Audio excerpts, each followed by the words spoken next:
करता है 12 बजे तक। 12 बजे तक जो पढ़ाई करने के बाद फिर वो 1.5 घंटा स्कूल में खेलता है, क्योंकि उसके बाद उसकी कोचिंग होती है। ये मैं आपको रोज का रूटीन बता रही हूँ आयुष का। सुबह 7 बजे स्कूल जाता, 12 बजे तक उसकी क्लासेस चलती, वो पढ़ाई करता, 12 से 1.5 बजे तक वो खेलता कूदता, दोस्तों के साथ लंच करता, और उसके बाद 1.5 से 3 बजे तक उसकी कोचिंग होती थी उसी स्कूल के अंदर, और फिर वो पढ़ाई करके वापस उसी स्कूल बस में बैठता 3 बजे और घर चला जाता। लेकिन गुरुवार के दिन ऐसा नहीं हुआ। जो बच्चा है वो स्कूल आया तो, लेकिन वापस नहीं लौटा।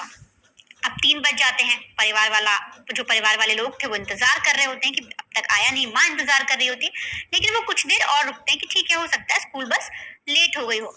समय बच जाता है 4 बजे स्कूल की तरफ से कॉल किया जाता है पेरेंट्स को, और कहा जाता है कि जो आपका बच्चा है वो कहीं मिल नहीं रहा, वो कहीं खो गया है, पूरे स्कूल में हमने ढूंढ लिया, हमें कहीं नहीं मिल रहा। क्या वो घर आ गया? परेशान हो जाती है, क्योंकि माँ है, उसका तो दिल ही वैसा है, बच्चे का नाम सुन के वैसे ही डर गई वो। पूरे घर में बताया जाता है, पिताजी भी वापस आते हैं काम से, बच्चे को ढूंढा जाता है, स्कूल जाया जाता है, स्कूल बस में पता किया जाता है, तो जो ड्राइवर होता है वो बताता है कि आज जो आयुष है वो बस में बैठा ही नहीं। दोपहर में जब मुझे उसे लेकर घर आना था, जब मैं बच्चों को घर ला रहा था स्कूल से, तब आयुष में बैठा ही नहीं, और इसीलिए आपको फोन करवाया गया, क्योंकि आयुष कहीं भी स्कूल में नहीं मिला। अब इसके बाद जो पेरेंट्स है वो बहुत परेशान हो जाते हैं। उन लोग को एक तरीके से गुस्सा भी आता है स्कूल वालों पे, कैसी लापरवाही की इन लोगों ने। लेकिन हर तरीके से छानबीन करने के बाद बच्चा कहीं नहीं मिलता। अब ऐसे में जो प्रिंसिपल है वीणा झा, उनके ऑफिस तक पेरेंट्स पहुंचते हैं, वहां कहते हैं कि आप हमें सीसीटीवी दिखाइए, हमें उससे जांचना है। तो जो पहले प्रिंसिपल है वीणा झा, और उनका जो बेटा है, जो संचालक है स्कूल का, धनराज झा, उम्र उसकी 21 साल है, वो मना करते हैं, बहुत आनाकानी करते हैं। लेकिन जब दबाव बनाया जाता है तो एक वो फुटेज दिखाते हैं, और फुटेज जिस तरीके से वो फुटेज दिखाते हैं उसमें से 10 मिनट की फुटेज को वो सीसीटीवी की गायब करवा देते हैं। यानी कि वो फुटेज एडिटेड होती है, और उसमें वो दिखाते हैं कि उनका बच्चा स्कूल में बैठा है, बीच का पोर्शन गायब कर देते हैं, और फिर वो दिखा देते हैं किसी और रूम का, प्ले रूम का दिखा दिया, या किसी और रूम का सीसीटीवी फुटेज दिखा देते हैं। पेरेंट्स को इतना कुछ समझ नहीं आता, लेकिन फिर भी जो पिता थे जो आयुष के, उन्हें कुछ कुछ लगता है कि जो सीसीटीवी उन्हें दिखाया जा रहा है, जो फुटेज दिखाई जा रही है, उसमें कोई झोल है। अब पूरा मामला पुलिस तक पहुंचता है। जब ये पूरा केस पुलिस तक पहुंचता है, पुलिस भी छानबीन करती है।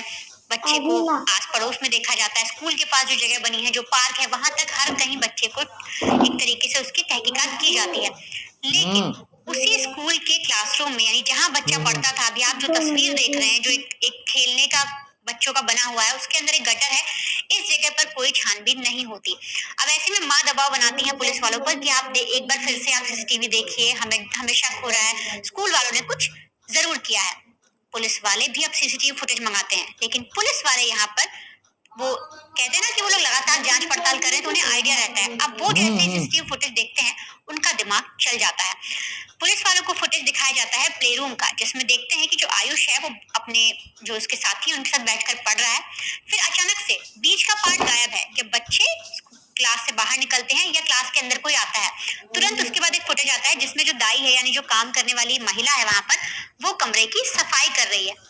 अब पुलिस वालों को डाउट होता है, पुलिस वाले उनसे पूछते हैं, तो जो प्रिंसिपल वीणा झा है और जो उनके बेटे हैं वो कुछ पुलिस को ठीक से नहीं बताते। अब पुलिस को जो डाउट था उनका एक तरीके से पक्का हो जाता है। वो उसी रूम में जाते हैं, उसी प्ले रूम में जहां पर बच्चा सीसीटीवी फुटेज में दिख रहा था, वहां हर तरीके से जांच पड़ताल करते हैं, लेकिन कुछ नहीं मिलता। तभी उनकी नजर एक इस जगह पर पड़ती है जो आप तस्वीरों में देख रहे हैं। यहाँ पर बच्चों के खेलने के लिए एक छोटी सी जगह बनी हुई है, और ये जो आप एक गटर जैसा देख रहे हैं, सेप्टिक टैंक, इसके ऊपर कुछ पन्नियां रखी होती हैं, प्लास्टिक के बैग रखे होते हैं, बोरे, जिसपे बच्चों को बिठाया जाता है खेलने के लिए। पुलिस उसको हटा देती है, और नीचे देखते हैं गटर होता है। उस गटर को जैसे ही पुलिस खोलती है, पुलिस के भी हाथ पैर फूल जाते हैं, परिवार वालों के हाथ पैर फूल जाते हैं, सबके सब दंग रह जाते हैं, क्योंकि उसमें बच्चे की जो लाश थी, जो आयुष था 4 साल का, उसकी लाश जो है तैर रही थी। और पूरे दिन, गुरुवार के पूरे दिन छानबीन हो जाती है, लेकिन शुक्रवार की और गुरुवार की जो दरमियानी रात होती है, करीब 3 बजे के आसपास गटर खोला जाता है, जब पुलिस को डाउट होता है, बच्चे की लाश मिलती है।